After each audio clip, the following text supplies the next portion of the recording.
블레셋이라는 나라는 오랜 동안 이스라엘 백성들을 괴롭혔습니다.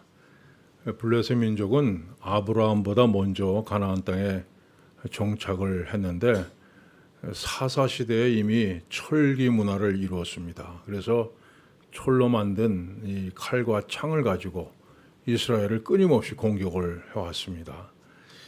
이 블레셋 민족이 어디서부터 왔는가 하는 것은 성경에 자세히 기록되어 있지 않지만 최근에 독일의 마크 플랑스 인류역사 과학연구소가 고대 블레셋 사람들의 유골을 발굴해서 그걸 유전자 검사를 했습니다. 그때 유전자가 남부 유럽 사람들의 유전자와 동일하다는 결과를 얻었습니다.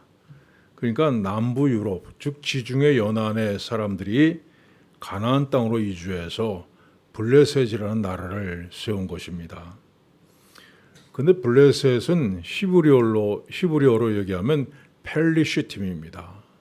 이 펠리시팀에서 팔레스타인이라는 단어가 나왔습니다. 그래서 블레셋은 나중에 바벨론에 의해서 완전히 멸망했고 팔레스타인이라는 이름만 역사에 남긴 채 사라져 버렸습니다. 자, 오늘 본문은 이스라엘 백성들이 블레셋의 지배를 받을 때 생겨난 일입니다.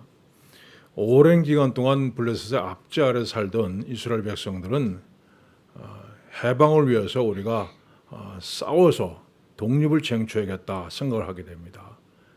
그래서 군대를 모아서 블레셋과 전쟁을 했는데 그 결과는 4천 명이 전사하는 비참한 패배로 끝났습니다. 그래서 이스라엘 사람들이 회의를 소집하고 이 패배의 원인이 뭔가에 대해서 분석을 했습니다. 그런데 누군가 이렇게 얘기했습니다. 우리가 전쟁할 때는 언제나 하나님의 언약궤를 앞세우고 나갔는데 그러면 하나님께서 전쟁에서 승리를 하게 하셨다. 근데 이번에는 우리가 언약궤를 앞세우고 나가지 않았기 때문에 전쟁에서 패한 것이다. 그래서 이스라엘 사람들이 다시 군대를 소집합니다. 이번에는 언약궤를 앞세우고 전쟁을 시작했습니다. 근데 어찌된 일인지 이번에는 3만 명이 전사하는 정말 더 비참한 패배를 당하였고 언약궤까지 빼앗기고 말았습니다.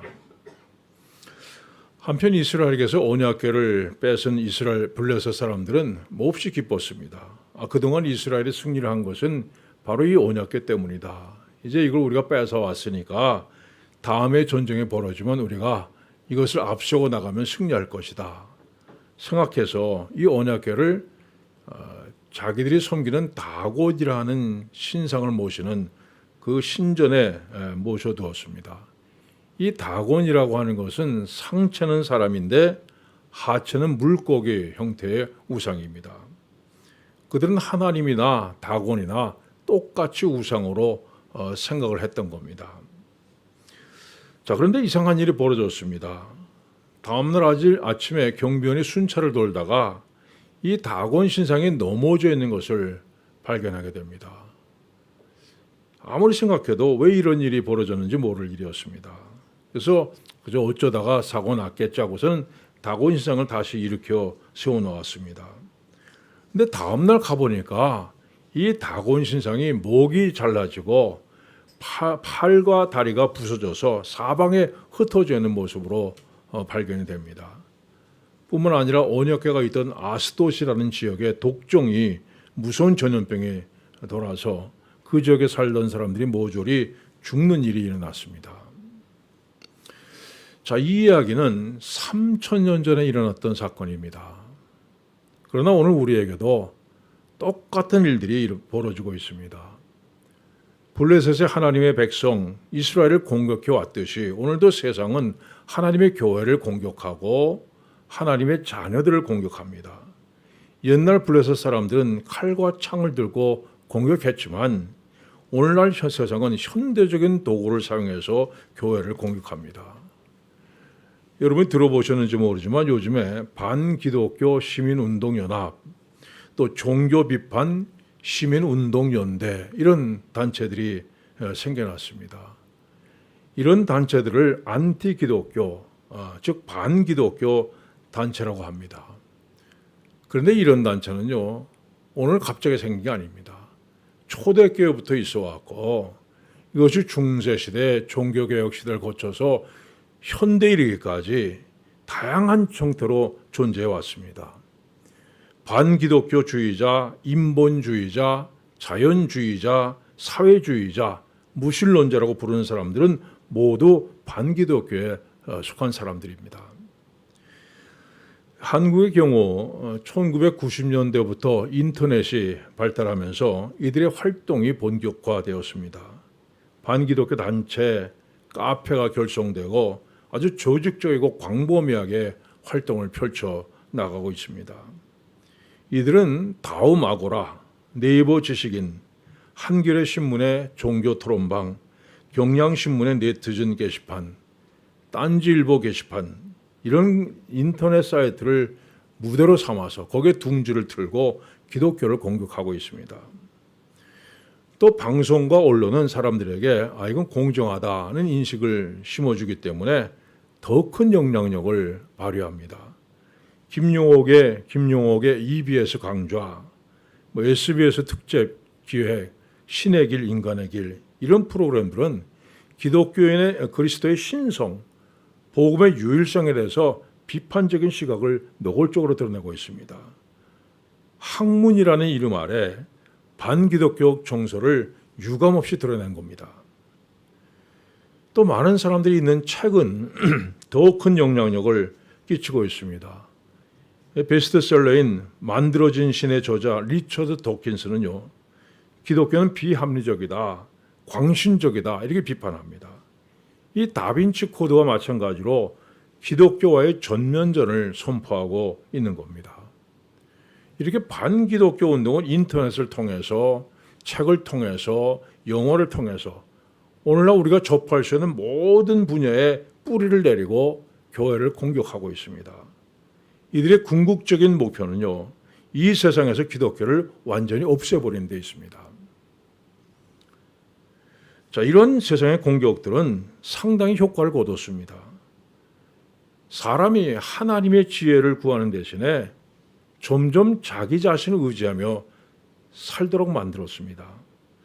여러분, 신학과 철학의 다른 점이 뭡니까? 신학은 언제나 하나님으로부터 출발합니다. 인간의 모든 문제를 해결하기 위해서는 하나님 앞에 나와야 한다는 것이 신학이죠. 그러나 철학은 언제나 인간으로부터 출발합니다. 철학은 인간의 사념, 인간의 이성, 인간의 명철, 인간의 추론을 믿는 겁니다. 이런 것들을 가지고 문제들을 해결할 수 있다고 주장합니다. 그래서 철학은 이렇게 인간의 교만한 심성을 부추겨서 하나님을 의지하는 대신에 인간 스스로를 의지하도록 만들었습니다. 여러분 주위를 한번 살펴보세요. 여러분 주위에 하나님을 의지하는 사람 누가 있습니까? 정말 어떤 일을 만나서 하나님의 지혜를 간절히 구하는 사람이 누가 있습니까? 먼저 인터넷 찾아보고 사람 얘기 들어보고 전부 자기 일을 믿고 살지 않습니까? 이렇게 세상의 철학은 하나님 대신 인간이 가지고 있는 지식, 인간의 능력을 믿고 살아가게 만들었습니다. 또한 성경 말씀을 절대적인 하나님의 말씀이다 이렇게 믿는 대신에 점점 의심의 눈길로 쳐다보게 만들었습니다. 여러분, 우리 믿음의 기초는 창세기 1장 1절에 있습니다. 태초에 하나님이 천지를 창조하시니라. 이걸 믿으면 성경 다 믿는 거고 이걸 부인하면 성경을 다 부인하는 겁니다. 그 다음에 우리 인간은 하나님의 자기 형상, 곧 하나님의 형상대로 사람을 창조하시되 남자와 여자를 창조하시고 여기 우리 사람의 정체성이 있습니다. 근데 여러분 학교에서 어떻게 가르칩니까? 아메바가 물고기를 낳고 물고기가 포유동물을 낳고 포유동물이 원숭이 낳고 원숭이가 사람을 낳고 이렇게 배우지 않습니까? 자, 성경의 창조론을 부인하고 싶지만 마땅한 구실을 찾지 못하던 사람들에게 이 다윈이 그럴듯한 핑계거리를 제공해 줬습니다. 아마 다윈은 지옥에 가서도 가장 뜨뜻한 아랫목에 앉아 있을 겁니다. 요즘 신학교에서도요, 동성애가 문제가 되고 있습니다. 장차 목사가 되겠다는 신학생들 가운데서도 동성애를 인정하고 옹호하는 사람들이 나오는 겁니다. 그러나 성경은 분명히 동성애는 죄다 말씀합니다. 로마서는 이렇게 말씀합니다. 하나님께서 그들을 부끄러운 욕심에 내버려 두셨으니 곧 그들의 여자들도 순리대로 쓸 것을 바꾸어 영리로 쓰며 그와 같이 남자들로 순리대로 여자 쓰기를 버리고 서로 향하여 음욕이 불릴듯 하며 남자가 남자와 더불어 부끄러운 일을 행하여 그들의 그릇 때문에 상당한 보응을 그들 자신이 받았느니라. 여러분, 두말할 것이 없습니다. 성경은 동성애자들은 하나님께서 더러움에 내버려 두신 사람들이다. 이미 심판을 받은 사람들이라고 말씀합니다. 그런데 동성애를 옹호하는 사람들은 성경 말씀을 교묘하게 비틀어서 그걸 가지고 자기 주장의 근거를 삼으려고 합니다. 예를 들면 다윗과 요나단도 동성애자였다. 자기 종을 고쳐달라고 예수님께 찾아왔던 백부장도 역시 동성애자였다. 이렇게 주장하죠. 소위 기독교 인터넷 신문이라는 뉴스앤조이가 이런 짓을 하고 있습니다. 여러분, 동성애 문제 역시 교회를 무너뜨리려는 반기독교적인 세력의 전략입니다. 성경은 전체가 하나님의 진리의 말씀입니다. 그래서 성경 한 부분을 무너뜨리면 전체가 무너질 것이다, 이렇게 생각하는 겁니다. 또 인간은 하나님께 기도하기보다는 세상의 제도라는 것을 더 믿기 시작했습니다. 여러분, 우리가 사는 세상에 문제가 많은 이유는 우리가 하나님을 떠났기 때문이에요. 하나님께 돌아올 때만 문제가 해결됩니다. 근데 세상은 그렇지 않다고 주장합니다. 정치를 잘하면, 좋은 법을 만들면, 좋은 교육을 받으면 이 세상은 살기 좋은 낙원이 될 거다 주장합니다. 그래서 하나님 믿는 것보다 좋은 제도를 만들어서 세상을 변화시키려고 얘기합니다. 근데 여러분 세상 보세요. 자, 정치가 사람의 문제를 해결합니까? 법이 사람 살기 좋은 세상을 만들어 줍니까? 제도가 모든 사람을 공평하게 만들어 줍니까? 그런데도 사람들은 하나님 앞에 기도하기보다는 세상의 제도들에 매달려서 제도가 문제를 해결할 수 있다고 믿고 있습니다. 시간이 갈수록 하나님의 말씀은 잊혀져 가고 하나님의 교회는 점점 뒷골목으로 몰려나게 되었습니다. 제가 언젠가 호주에 갔다가 이런 걸 봤습니다. 바다 한복판에 배가 떠 있는데 그 배 위에 교회가 있는 겁니다.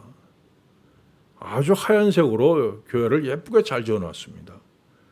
그래서 누가 저기서 예배를 드리느냐 이렇게 물었더니 예배 드리는 게 아니라 결혼식을 하기 위해서 만들어 놓은 거랍니다. 자, 바다 한복판에 배로 만든 예배당이 있습니다. 한쪽에서는 신랑이 보트를 타고 오고 또 저쪽에서는 신부가 보트를 타고 옵니다. 그래서 교회에 들어가서 결혼식을 올린다 하면은 둘이 같은 배를 타고 떠나는 겁니다. 아주 환상적이죠.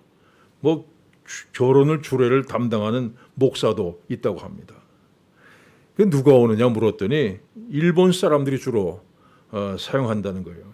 그 배에서 결혼식 하기 위해서 줄을 서 있다는 얘기를 들었습니다. 여러분, 이게 요즘 세상의 모습입니다. 자, 교회 근처는 가지도 않습니다. 근데 무슨 일이 있으면 꼭 하나님을 찾습니다. 여러분, 영국 같은 나라를 한번 보세요. 겉으로 보면 영국은 전 국민이 기독교를 믿는 사람들처럼 보이죠. 여왕이 대관식을 할 때는 엄숙하게 예배를 드립니다. 전 국민이 하나님 여왕을 축복하소서 이렇게 노래도 부릅니다.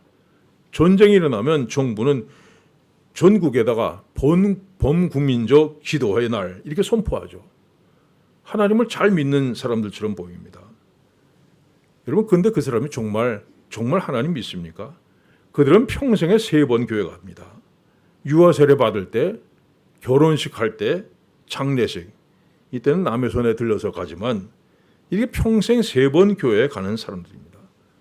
그러면서도 무슨 일이 생기면 꼭 하나님을 들먹거립니다. 여러분, 오늘 우리 그리스도인들이 이런 세상 가운데 살아가고 있습니다. 한편으로는 세상의 지식과 과학과 세상의 제도를 무기로 삼아서 우리의 믿음을 공격하는 무리들이 있습니다. 또 한편에는 하나님을 부인하지도 않으면서 그렇다고 하나님 믿는 것도 아니고 단지 필요할 때 사용하는 도구쯤으로 하는 하나님을 이용하려는 세력들이 있습니다. 우리 그 틈바구니 속에서 지금 살아가고 있습니다. 여러분, 그런데 이런 상황 속에 하나님께서 개입하십니다. 이 블레셋 사람들은 하나님이라는 신은 끝났다 생각했습니다. 자, 애굽의 신들을 굴복시킨 하나님, 홍해에서 바로의 군대를 수장시킨 하나님, 이스라엘 백성들이 가나안 땅을 정복하게 만든 하나님. 근데 그 하나님이 자기들이 섬기는 다곤 우상에게 무릎을 꿇었다 이 생각했습니다. 그래서 하나님의 법궤를 다곤 신전 안에 보관해 두었습니다. 그런데 다음날 아침에 무슨 일이 일어났습니까? 목이 잘라지고 팔이 부서지고 두 다리가 산산이 부서져서 사방에 흩어져 있었습니다. 하나님은 스스로 당신의 이름이 거룩히 여김을 받으시는 분입니다. 오늘 여기저기에서 하나님의 이름을 짓밟는 악한 무리들이 얼마나 많습니까? 여러분, 그러나 하나님은 세상을 창조하신 분입니다. 사람의 생사화복을 주장하시는 분이고 인류의 역사를 주관하시는 분입니다. 우리가 20세기를 시작할 때 인류는 기대감에 들떠 있었습니다. 자, 과학이 발달해서 이제는 20세기는 인류 역사상 가장 위대한 세기가 될 것이고 이 세상은 정말 낙원이 될 것이다 이렇게 생각했습니다. 그런데 20세기에 접어들자마자 이상한 사건이 하나 일어났습니다. 1912년에 인류 역사상 가장 크고 위대한 작품이 태어났습니다. 타이타닉호입니다. 이 배에는 인간이 가지고 있는 모든 과학기술이 전체가 집약되어 있었습니다.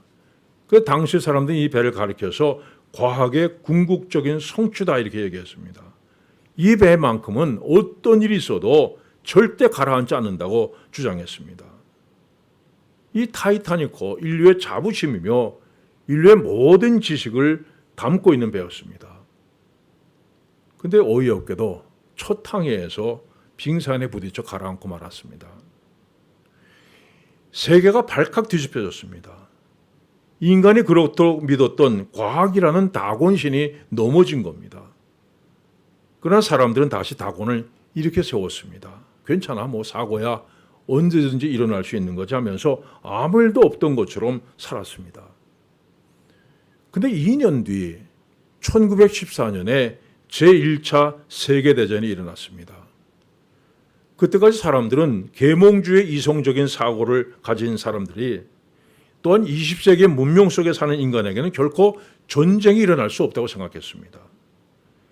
인간이 그렇게 믿었던 문명이라고 하는 다곤신이 넘어진 겁니다.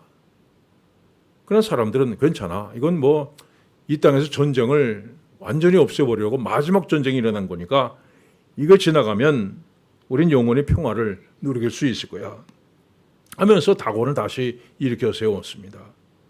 그러나 1939년에 인류는 또다시 세계 2차 대전을 치르게 되었습니다.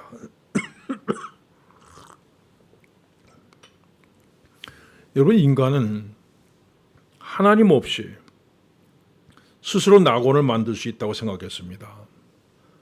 하나님 대신에 과학이라는 낙원, 문명이라는 낙원, 교육이라는 낙원을 세워놨습니다. 그것을 가지고 하나님 없이도 이 세상에 낙원이 될 수 있다고 생각했습니다. 그러나 그렇게 인간이 기대했던 역사는 처절한 패배의 역사였습니다. 하나님을 멸시하고 하나님 없이도 살 수 있다고 주장하던 생각을 하나님께서 여지없이 무너뜨려 버리셨습니다. 여러분, 우리는 오늘 코로나 시대를 살고 있습니다. 새로운 시대입니다. 아마 이 코로나도 처음엔 단 한 사람에게서 시작됐을 겁니다.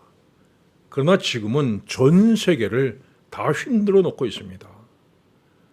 우리가 그렇게 믿었던 모든 우상이 다 무너져 버렸습니다. 세상의 지식 무너졌습니다.